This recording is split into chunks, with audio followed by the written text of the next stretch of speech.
Hachette Audio presents Ask Me About My Uterus, a quest to make doctors believe in women's pain. Written by Abby Norman. Read by the author. To Hillary, the best thing that ever happened to me.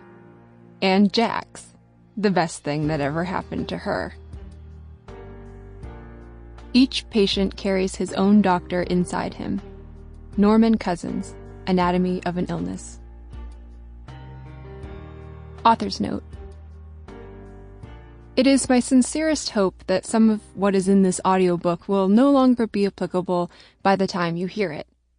Though a work becoming outdated may be embarrassing to some authors, as someone who is ill, I would be overjoyed if, in the time it took for this book to be published, science and society will have found answers to some of the questions I grapple with in these pages. This book could never be fully comprehensive, and the research I've chosen to include represents only a fraction of what I encountered as a young patient parsing through it. Despite my determination, much to my dismay, I could never know all that there was to know, and as a listener, I hope you will hear this with a keen and critical ear. It was very important to me that I produce a portable book, so my ambition was not to provide a comprehensive history or review of the literature pertaining to women, illness, and pain.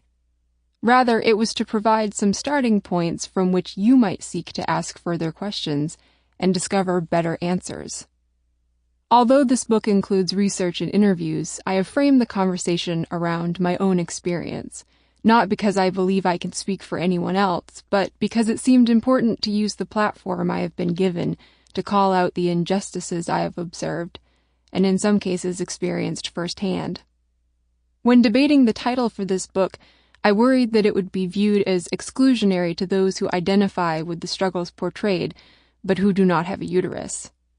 I am firm in my conviction that endometriosis is not a uterine-dependent disease, as firm as I am in my conviction that not all women have a uterus, and not all those who have a uterus identify as a woman.